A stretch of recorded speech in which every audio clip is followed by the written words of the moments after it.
পৃথিবীর সপ্তম আশ্চর্য জিনিসের মধ্যে এটি একটি। এটা কিন্তু দিল্লির যে কুতুব মিনার রয়েছে সেই কুতুব মিনারের থেকেও কিন্তু এর উচ্চতা কিন্তু বেশি এই আগ্রার তাজমহলের। আজকের এই ভিডিওতে আমি আপনাদের দেখাবো এই আগ্রার সঙ্গে সঙ্গে আরও বেশ কিছু জায়গা ঘুরিয়ে। তো কত সস্তায় এই পুরো ট্যুরটাকে কমপ্লিট করা যায় সমস্তটা কিন্তু দেখানোর চেষ্টা করছি আজকের এই ভিডিওতে।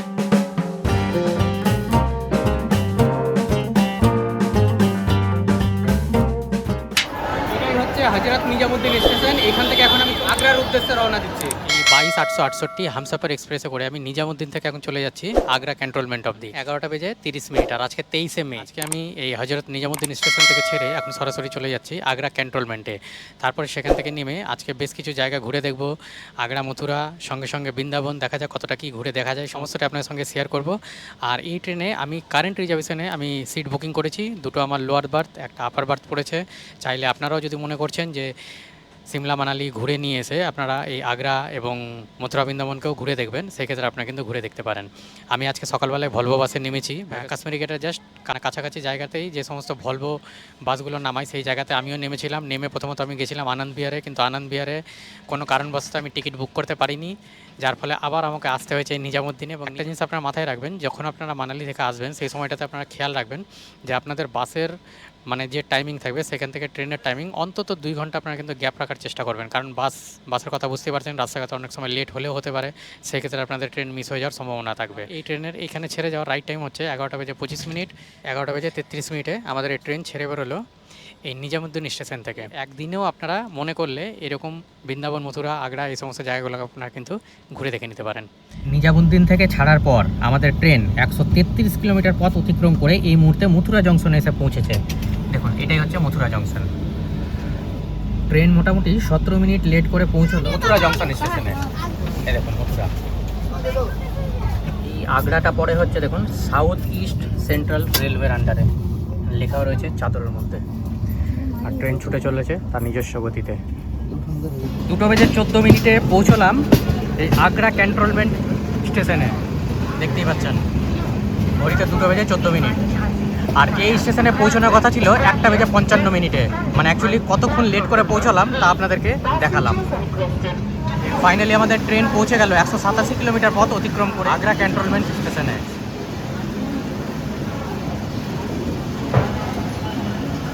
আগ্রা ক্যান্টনমেন্ট স্টেশনের বাইরে থেকে র্যাপিডো বুক করলাম।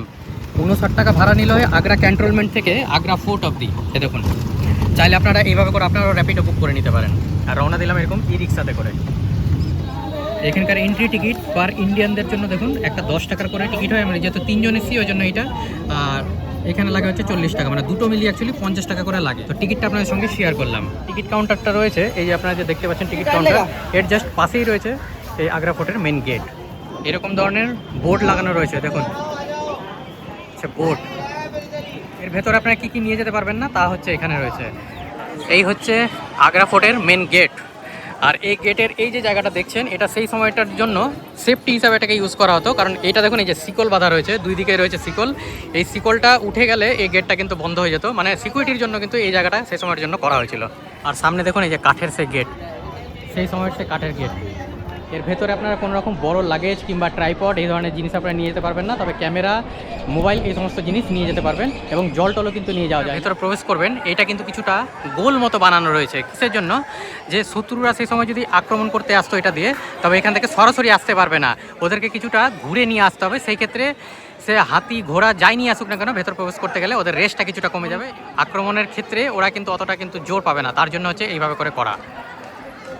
আর এই জায়গাটাকে বলা হচ্ছে অমর সিং গেট। দেখুন এই হচ্ছে সেই গেট, এই হচ্ছে সেই অমর সিং গেট। তো এই গেট দিয়ে এন্ট্রি করলাম। এন্ট্রি করে নিয়ে আপনারা ভেতরে এখানে দেখতে পাবেন হচ্ছে এই জায়গাটা, যেই জায়গাতে দেখুন দুই দিকে ফুটো ফুটো মতো করা আছে। এই সমস্ত জায়গা দিয়ে নাকি বলে শত্রুদের উপর তেল দিয়ে আক্রমণ করা হতো। এই সমস্ত জায়গাগুলো দিয়ে অ্যাকচুয়ালি তেল ফেলা হতো সেই সময়টা। দেখুন এগুলো লম্বা লম্বা করে অনেকগুলো কিন্তু করা রয়েছে। আর এই রাস্তা দিয়ে শত্রুরা যদি আক্রমণ করতে আসতো তবে এগুলো দিয়ে কিন্তু তেলগুলো ফেলা হতো। তো ফাইনালি আমি কিন্তু প্রবেশ করে গেছি আগ্রা ফোর্টের মধ্যে। চলুন সামনেটাই।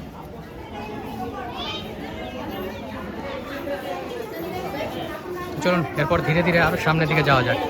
এটাই হচ্ছে জাহাঙ্গীরের বাথটব। এই বাথটবটা সিঙ্গেল একটা পাথর দিয়ে তৈরি করা। দেখুন আগ্রা ফোর্টের মধ্যে প্রবেশ করে নিয়ে প্রথমেই আপনারা ডান দিকতে চলে আসলে দেখতে পাবেন এই বাথটব। তো এটাই হচ্ছে আগ্রা ফোর্টের মধ্যে যোধাবাইয়ের থাকার জায়গা এক রকমের বলতে পারেন, যেটা গাইডের কাছ থেকে জানতে পারলাম। আপনারা চাইলে এখানে গাইড নিয়েও ঘুরে দেখতে পারেন, চারিদিক মিলিয়ে একবার আপনাদেরকে দেখালাম। আগ্রা ফোর্টের মধ্যে দেখুন এই যে দুটো পালকির মতো জায়গা, এই জায়গা দুটোই হচ্ছে শাহজাহানের দুটো মেয়ের ঘর। আর এইটাই হচ্ছে অ্যাকচুয়ালি আঙ্গুরি বাগ, এখানে লেখা রয়েছে আঙ্গুরি বাগ। আর এই বাগানটাই অ্যাকচুয়ালি যে দেখা যাচ্ছে, এই বাগানটাকেই অ্যাকচুয়ালি আঙ্গুরি বাগ বলা হচ্ছে, মানে এইখানে অ্যাকচুয়ালি আঙ্গুর উৎপাদন করা হতো। এই যে উপরে যে জায়গাগুলো দেখতে পাচ্ছেন হলুদ হলুদ কালারের, এই জায়গাগুলোতে সেই সময় সোনা লাগানো ছিল। দেখুন বড় করে একবার দেখানোর চেষ্টা করছি।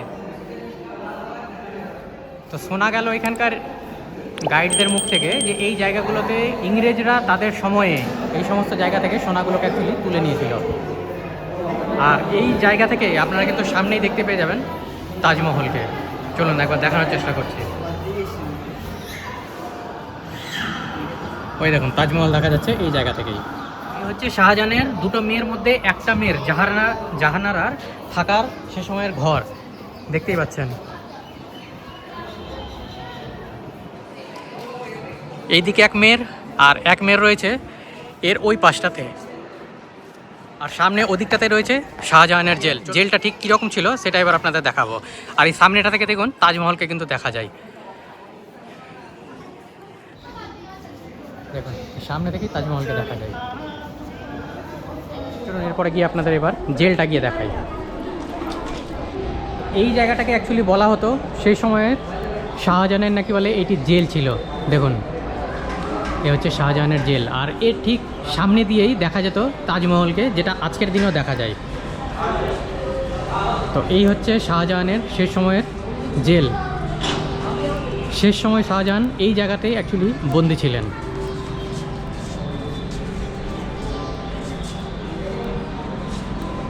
আর এইটা একটা ফাউন্টেন যা আপনারা সামনে দেখতে পাচ্ছেন। তো এই হচ্ছে আগ্রা ফোর্টের মধ্যে শাহজাহানের জেল।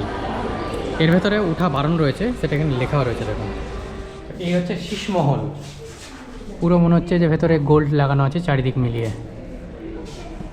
আর এই জায়গাটাকে বন্ধ করে রাখা হয়েছে। দেখুন উপর দিকে একবার দেখানোর চেষ্টা করলাম আপনাদের। এই জায়গাটাতে গেটে তালা বন্ধ রেখেছে। শীষমহল সম্বন্ধে এখানে লেখাও রয়েছে। আর এই সমস্ত জায়গা এই আগ্রা ফোর্টের মধ্যে আপনারা এক জায়গাতে প্রবেশ করলে সবটা আপনারা কিন্তু দেখতে পাবেন। এই যে আপনাদেরকে যে আঙ্গুরি বাগ বলে যে জায়গাটা দেখানো হবে, এই যে এই জায়গাটা, তো এইখানেই এই সমস্ত গাছগুলো রয়েছে যেগুলো নাকি বলে আঙুরের গাছ। আর সেই জায়গাতে এসে আমি দেখতে পেলাম এই আঙুরকে। এখন এটা কি আদৌ কি আঙুর আমি ঠিক বুঝতে পারছি না, যদি জেনে থাকেন নিশ্চয়ই কমেন্ট করে জানাবেন। এই যে পিলারগুলো সব কিন্তু একই রকম সাইজের রয়েছে, তবে আপনি ভেতর দিকে যতটা যেতে থাকবেন আস্তে আস্তে করে এগুলো কিন্তু ছোট হয়ে যাবে। দেখুন দেখুন ভিডিওতে দেখেই হয়তো আপনারা বুঝতে পারছেন, যত ভেতর দিকে যাবেন তত ছোট হয়ে যাবে। তো এই জায়গাতে অ্যাকচুয়ালি সেই সময় শাহজাহান মানে সাধারণ লোকদের সঙ্গে কথা বলতেন, তার জন্য হচ্ছে এই জায়গাটার নাম হচ্ছে দিওয়ানি আম। আর ভেতরে আপনাদেরকে যেই আঙ্গুরি বাগের মধ্যে যে জায়গাটা দেখালাম সেটা হচ্ছে অ্যাকচুয়ালি দিওয়ানি খাস। এই জায়গাতে এসে তারা সাধারণ লোকদের সঙ্গে কথা বলতে। সামনে এখানে একটা মার্বেলের পাথরও রাখা রয়েছে। তো এই হচ্ছে অ্যাকচুয়ালি দিওয়ানি আম। তো এইভাবে করে ঘুরে দেখলাম পুরো আগ্রা ফোর্টকে। এবার যাব হচ্ছে তাজমহল। যদি আপনারা সময় ধরে দেখছেন তবে কিন্তু অনেকক্ষণ সময় লাগবে এই আগ্রা ফোর্টকে ঘুরে দেখে নিতে।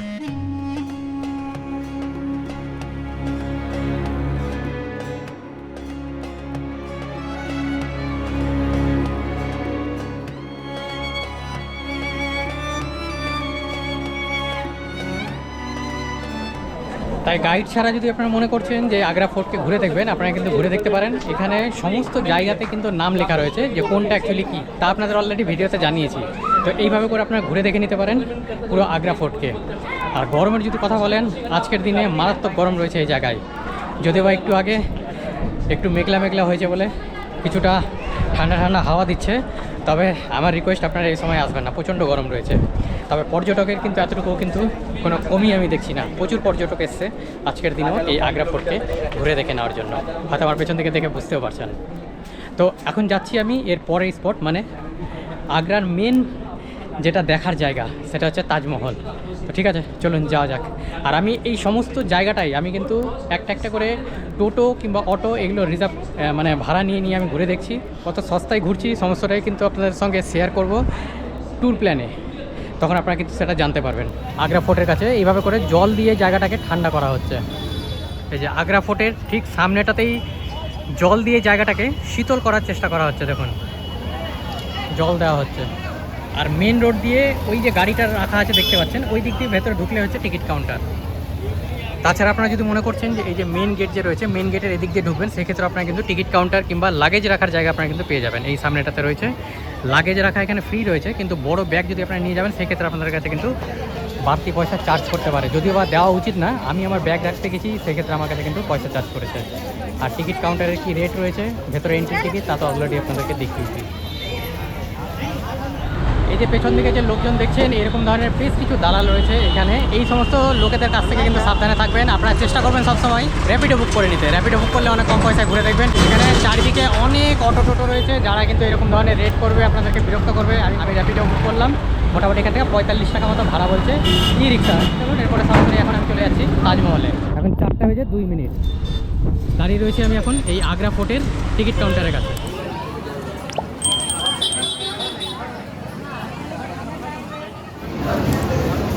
তাজমহলে ঢোকার এন্ট্রি টিকিটের রেট আপনার সঙ্গে শেয়ার করলাম।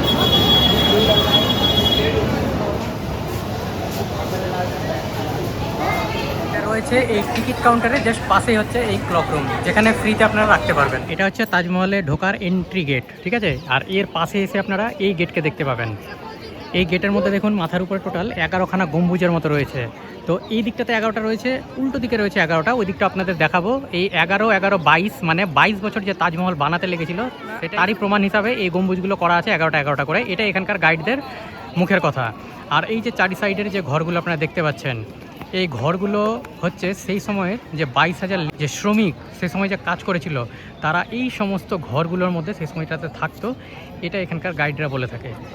আমি সঠিকটা জানি না, যেহেতু গাইডের কাছ থেকে জানতে পারলাম সেটা আপনার সঙ্গে শেয়ার করলাম। চলুন এরপরে ধীরে ধীরে ভেতরে যাওয়া যাক। ফাইনালি প্রবেশ করে গেছি আগ্রার তাজমহলের মধ্যে। সামনেই দাঁড়িয়ে রয়েছে দেখুন সেই সুবিশাল তাজমহল। আর এর ওপরে যদি আপনারা উঠবেন, দেখুন ওইখানে টিকিট কাউন্টারটা ঠিক আমি জানি না, তবে ওইখান দিয়ে এন্ট্রি করিয়ে আপনাদেরকে ভেতরে নিয়ে যাওয়া হবে। এই চারি সাইডটা আপনারা ঘুরে দেখতে পারবেন। দেখুন অনেক টুরিস্ট দিকটাতে রয়েছে, হ্যাঁ টুরিস্টের দিকেও রয়েছে। তো আপনারা এর উপরটাতে উঠতে পারবেন, কিন্তু আপনারা মেন সমাধি অবধি আপনারা কিন্তু যেতে পারবেন না। আর আপনাদের বলেছিলাম মেন গেটের ওখানে 11টা 11টা 22টা, দেখুন ওইখানে রয়েছে 11টা 11টা 22টা, মানে 22 বছর যে লেগেছিল তার জন্য ওই গেটে ওটা তার প্রুফ হিসাবে ওটা বানিয়ে রাখা হয়েছে। আমরা অ্যাকচুয়ালি ওই গেটটাতে প্রবেশ করেছি।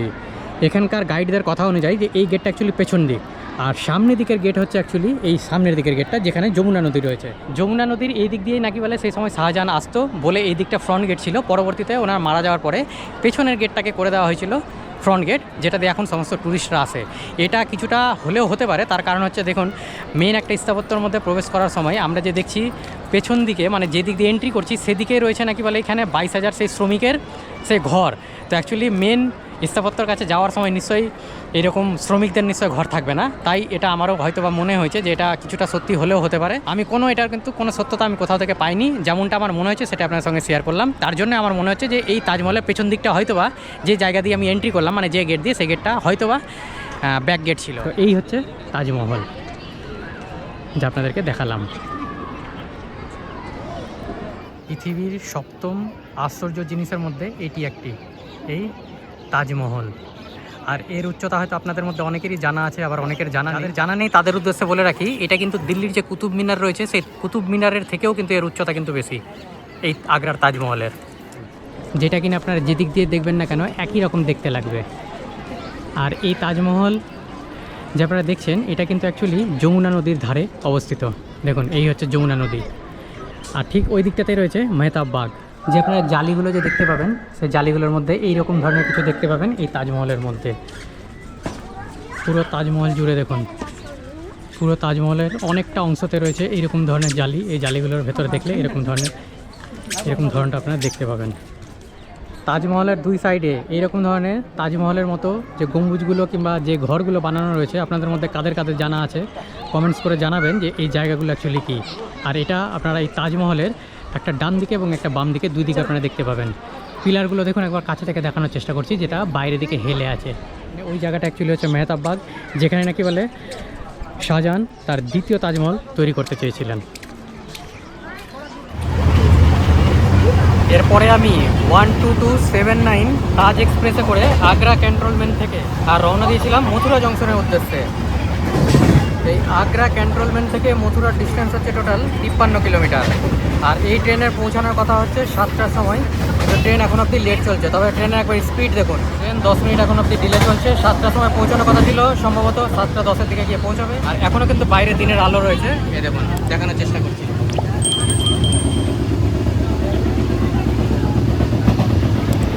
এই ট্রেনে করে আসলাম আমি আগ্রা ক্যান্টনমেন্ট থেকে মথুরা জংশন অবধি। আর আমার পেছন দিকে দেখুন এখানে লেখা রয়েছে মথুরা। তো এই ট্রেনে এখানে পৌঁছানোর কথা ছিল সন্ধ্যা 7টার সময়, এটা এখন 7:22, মানে প্রায় 22 মিনিট লেট করে এসে পৌঁছালাম এই মথুরা জংশন স্টেশনে। এটাই হচ্ছে মথুরা জংশন স্টেশন। আর এই স্টেশনের বাইরে বেরোতে গেলে অনেক দালাল আপনাদেরকে কিন্তু চেপে ধরবে। তাদের কথা না শুনে যদি আপনারা র্যাপিডো ইউজ করতে পারেন, আমি বলবো যে আপনারা র্যাপিডোতে গাড়ি বুক করুন। সেটা বাইক হোক যদি একা থাকেন, কিংবা যদি আপনারা যদি 4 চাকা কিংবা অটো টোটো যদি নিচ্ছেন, তো চারিদিক মিলে আপনারা কিন্তু অনেক কিন্তু আপনারা ইসের অপশান পেয়ে যাবেন। যেমন কিনা দেখুন এই যে এসে মানে পুরো পিছনে পড়ে যাবে আপনার কাছে যে এই বুকিংয়ের জন্য। তো এরকম ধরনের বেশ কিছু কিন্তু লোক রয়েছে পুরো স্টেশনের মধ্যেই কিন্তু এরকম ঘুরে বেড়াচ্ছে। তো এগুলো থেকে একটু সাবধান থাকবেন। এরা 10 টাকা করে বলবে, আপনাকে পৌঁছে দিবে, কিন্তু আপনার গন্তব্য তো পৌঁছাবে না, বরং আপনাকে বিপদে ফেলার চেষ্টা করবে। আপনারা সরাসরি গাড়িওয়ালার সঙ্গে গিয়ে আপনার কথা বলবেন এই স্টেশনের বাইরে বেরিয়ে। এই শ্রীকৃষ্ণের জন্মভূমির ভেতরে আপনার কোনো রকম টাকা ছাড়া কোনো কিছু নিয়ে যেতে পারবেন না। আর দুই সাইডে দেখুন, এদিকটাতে যেমন রয়েছে ক্লক রুম, এটা হচ্ছে পেড, এটা পেড ক্লক রুম। আর উল্টো দিকে রয়েছে ওদিকে ফ্রি ক্লক রুম। মন্দিরে এই দিকটাতে রয়েছে ফ্রি ক্লক রুম। আর এটা হচ্ছে গেট নাম্বার 1, দেখুন এটা হচ্ছে গেট নাম্বার 1। ঠিক আছে, যদি এদিক দিয়ে আসেন তাহলে হাতের বাম দিকে আপনারা পেড ক্লক রুম পেয়ে যাবেন। আর এর ডান দিকটাতে রয়েছে ফ্রি ক্লক রুম, যেখানে আপনারা শুধুমাত্র মোবাইল জমা করতে পারবেন ফ্রি জায়গাতে। তবে এই জায়গাতে আপনারা সমস্ত কিছু জমা করতে পারবেন। তো এই হচ্ছে শ্রীকৃষ্ণের জন্মভূমি। এই জন্মভূমির মধ্যে প্রবেশ করার পরে যদি আপনারা মনে করছেন যে রাতের প্রসাদ নেবেন, সেই ক্ষেত্রে 100 টাকা মতো রেট রয়েছে। এবং এইখানে খাবারে কি কি দেওয়া হয় তা ইতিমধ্যে আপনার সামনে শেয়ার করেছি।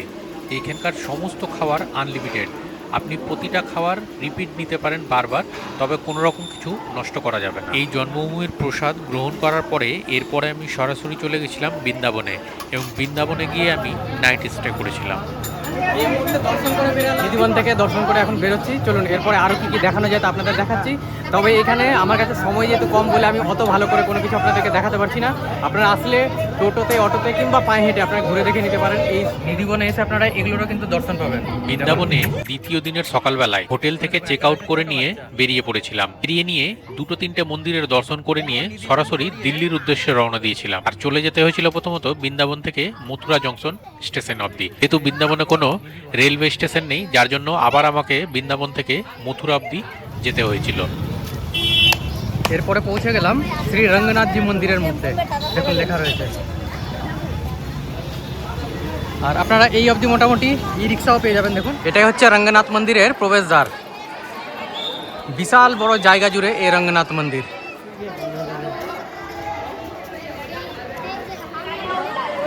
তো এই হচ্ছে রঙ্গনাথ মন্দির। চলুন ধীরে ধীরে এবার ভেতরে যাওয়া যাক। রঙ্গনাথ মন্দিরের মধ্যে প্রবেশ করতে গেলে আপনারা দেখতে পাবেন এই যে সোনার তাল গাছ, এটাকে অ্যাকচুয়ালি সোনার তাল গাছ বলা হচ্ছে। দেখুন শীষ মহল। তো এই মন্দিরের চারিদিক মিলিয়ে কিছুটা এরকম ধরনের রয়েছে। বিশাল বড় মন্দির বৃন্দাবনের মধ্যে, কয়েকটি বড় মন্দিরের মধ্যে এই মন্দিরটি। অনেক বড় জায়গা জুড়ে এই রঙ্গনাথ মন্দির, এ হয়তো আপনারা দেখতেই পাচ্ছেন। দুর্দান্ত স্বাদ। যদি আপনার বৃন্দাবনে আসেন অবশ্যই কিন্তু ট্রাই করবেন এখানকার লস্যি। বৃন্দাবনে আসলে অতি অবশ্যই ট্রাই করবেন এই লস্যি। মথুরা জংশন থেকে ছাড়ার পরে আমাদের ট্রেন এই মুহূর্তে এসে পৌঁছচ্ছে নিউ দিল্লি স্টেশনে। আর টোটাল ডিস্টেন্স হচ্ছে 141 কিলোমিটার।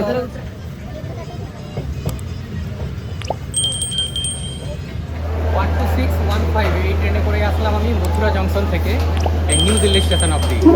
তো প্রচণ্ড রাশ ছিল বলে আপনাদেরকে আর সেভাবে করে দেখানো হয়নি। তবে আমি স্লিপার ক্লাসে আসলাম। আর এই হচ্ছে আমার কোচ। তো ঠিক আছে, চলুন এখন দিল্লি স্টেশন থেকে বাইরে বেরিয়ে দুপুরে লাঞ্চ করবো। ঘড়িতে যদি টাইমের কথা বলা যায় এখন 2:46 আর আজকে 24 মে। দিল্লি স্টেশনের 1 নম্বর দিয়ে আপনারা যদি বাইরে বেরোন সেদিকটা হচ্ছে পাহাড়গঞ্জের দিক, আর সেদিকটাতে বেশ কিছু হোটেলের অপশন রয়েছে। তো সেদিকটাতে এখন লাঞ্চ করবো, করে নিয়ে আজকে এখান থেকে আবার আমার ট্রেন রয়েছে নিউ দিল্লি স্টেশন থেকে মালদার উদ্দেশ্যে। 14,004 মালদা এক্সপ্রেসে করে আমি রওনা দিয়েছি দিল্লি থেকে মালদার উদ্দেশ্যে। আর এই ট্রেন তার এই টোটাল যাত্রাপথে 1424 কিলোমিটার পথ অতিক্রম করে সন্ধ্যে 6টার সময় দিল্লি থেকে ছাড়ার পরে পরের দিন রাত্রি 11:35 মালদা অবধি পৌঁছবে। এই হচ্ছে তার রাইট টাইম। ট্রেন এখন অবধি মোটামুটি রাইট টাইমে চলছে। তবে দিল্লিতে যখন আমি ট্রেনে উঠেছিলাম ঠিক সেই সময়টাতে মারাত্মক গরম ছিল, যার জন্য আমি কিন্তু আর সেইভাবে করে আপনাদের কোনো ভিডিও করে দেখাতে পারিনি। এই ট্রেনের কী সুবিধা অসুবিধা সমস্তটা যদি আপনাদেরকে জানতে হয়, আপনারা বেশ কিছু ট্রেন ব্লগের যে সমস্ত ভিডিওগুলো আপনারা দেখবেন, আপনারা তো ভিডিওগুলোতে দেখে ট্রেনের ইনফরমেশন আপনারা পেতে পারেন। তবে এতটুকু বলতে পারি যে এসি 2 টায়ারে মানে বুঝতেই পারছেন এখানে সেরকম খুব একটা লোকের হাঙ্গামা সেরকম হয় না। থার্ড এসিতে যতটা হয় সেকেন্ড এসিতে তার থেকে অবশ্যই লোক কম বলে হাঙ্গামাও কম। বাথরুমের জল সকালবেলা আপনারা পেয়ে যাবেন, এখন অবধি জল রয়েছে। তো আমার ট্রেন এই মুহূর্তে প্রায় বক্সার ছেড়ে এখন আরা জংশন অবধি যাচ্ছে। ট্রেন এখন অবধি রাইট টাইমই রয়েছে। যদি আপনারা মালদার দিক থেকে দিল্লি আসবেন যাবেন মনে করছেন, কিংবা মানালির দিকে যাবেন আসবেন মনে করছেন, সেই ক্ষেত্রে আমি বলবো যে আপনারা ডাইরেক্টলি দিল্লি চলে যান। মালদা থেকে কলকাতা যাবেন, কলকাতা থেকে আবার আপনারা সেই কালকা এক্সপ্রেস ধরে নিয়ে সেই কালকা যাবেন, কিংবা নেতাজি এক্সপ্রেস ধরে নিয়ে আপনারা কালকা যাবেন, সেইটা না করে আপনারা সরাসরি দিল্লি চলে যান। দিল্লি থেকে আপনারা কিন্তু অনেকগুলো ট্রেনের অপশন পেয়ে যাবেন কালকা অবধি যাওয়ার জন্য। তাই আমার বেস্ট সাজেশন হচ্ছে আপনারা সরাসরি আপনারা দিল্লি চলে যান। দিল্লি থেকে কিন্তু অনেক রকমভাবে আপনারা যেতে পারবেন। বাকিটা আপনাদের পছন্দ মতো আপনারা করবেন। হয়তো আমার ভিডিও থেকে আপনারা বুঝতে পেরে গেছেন। আমার যেটা মনে হয়েছে যে দিল্লি থেকে যদি আপনারা মানালি, সিমলা এই সমস্ত জায়গায় যান সেক্ষেত্রে অনেকগুলো ট্রেনের অপশন পেয়ে যাবেন। তবে যদি আপনারা নেতাজি এক্সপ্রেসে করে যদি যাচ্ছেন মনে করছেন, সেই ক্ষেত্রে কিন্তু একটাই ট্রেনের অপশন নেতাজি এক্সপ্রেস। তো এবার আপনারা আপনাদের পছন্দ মতো যাওয়া আসাটা করবেন। তবে আমি যেটা যা বুঝলাম সেটা হচ্ছে যে এখান থেকে দিল্লি থেকে যদি আপনারা যান সিমলা মানালি, সেক্ষেত্রে কিন্তু অনেকগুলো ট্রেনের অপশন পাবেন। তো আপনারা আপনাদের পছন্দ মতো টিকিট করবেন। তবে এই ট্রেনের টিকিট মোটামুটি ধরে নেন আগে মানে 30 দিন আগেও যদি আপনারা করেন সেই ক্ষেত্রে কিন্তু অ্যাটলিস্ট আরএসিটা পেয়ে যাওয়ার একটা সম্ভাবনা রয়েছে। তাছাড়া কলকাতা থেকে বেশ কিছু আরও ট্রেন অপশন রয়েছে। ট্রেন আমাদের মাঝে মধ্যে দাঁড়াচ্ছে ঠিকই, তবে এখন অবধি কিন্তু রাইট টাইমে বেশ কিছু স্টেশনে রয়েছে যে সমস্ত স্টেশনগুলোতে মানে বিফোর টাইমে এসে পৌঁছচ্ছে। ট্রেনের যদি ওভারঅল এক্সপিরিয়েন্সের যদি কথা বলেন আমি বলবো খুব একটা খারাপ না, বেশ ভালোই। আর বাইরে কিন্তু আজকেও কিন্তু মারাত্মক লেভেলের গরম রয়েছে। আমি এসি 2 টায়ারে আছি, আমি গরমটা সেভাবে করে বুঝতে পারছি না। তবে এখন যখন গেটের কাছে এসে যখন ভিডিও করছি তখন আমি বুঝতে পারছি যে গরমটা অ্যাকচুয়ালি কী রয়েছে। ঠিক আছে, চলুন রাইট টাইমে ট্রেন চলছে। এই ইনফরমেশনটা আপনাদেরকে দেওয়ার ছিল কি, যদি আপনারা সিমলা মানালি আপনারা যেতে চাইছেন তবে নেতাজি এক্সপ্রেসের ভরসা না করে আপনারা সরাসরি এই রকমভাবেও আপনারা কিন্তু যেতে পারেন। বিশেষ করে আমাদের মালদার দিক থেকে যারা যাচ্ছেন মনে করছেন তাদের উদ্দেশ্যে এই ইনফরমেশনটা দেওয়ার ছিল। কলকাতা থেকে যারা যাচ্ছেন তারা তার উল্টো করে মালদা আসবেন না। তবে আপনারা দেখবেন যে সমস্ত ট্রেনগুলো বর্ধমান দিয়ে যাচ্ছে, বেশ কিছু ট্রেন রয়েছে যেগুলো কলকাতাতে যাবে না, বর্ধমান দিয়ে যাবে। এই সমস্ত ট্রেনে কিন্তু টিকিট পাওয়ার কিন্তু অনেক সম্ভাবনা রয়েছে, চাইলে আপনারা সেই সমস্ত ট্রেনেও কিন্তু যেতে পারেন। তো আমার ওভারঅল এক্সপিরিয়েন্স মোটামুটি ঠিকঠাকই আছে। আচ্ছা, এই ট্রেনের মধ্যে প্যান্টি কারও রয়েছে, ঠিক আছে। তাছাড়া এমনি তো খাবার দাবার তো উঠছেই। মোটামুটি ধরে নেন ওই মাঝখানেক আগে টিকিট কাটা হয়েছিল, টিকিট ওই আরএসিতে কনফার্ম হয়েছে, ঠিক আছে। হয়তো একটু আগে কাটতে গেলে টিকিটটা কনফার্মও থাকতো। আপনাদের সঙ্গে শেয়ার করা ছিল তার জন্য এটা জানালাম। ঠিক আছে, চলুন ভালো থাকবেন, সুস্থ থাকবেন। উপর দিয়ে ট্রেন যাচ্ছে, নিচে রাস্তা, আবার নিচে হচ্ছে রাস্তা। উপর নিচে দিয়ে গাড়ি গেল আর উপর দিয়ে হচ্ছে ট্রেনের রাস্তা। আরা জংশন পেরিয়ে গিয়ে এই রাস্তা।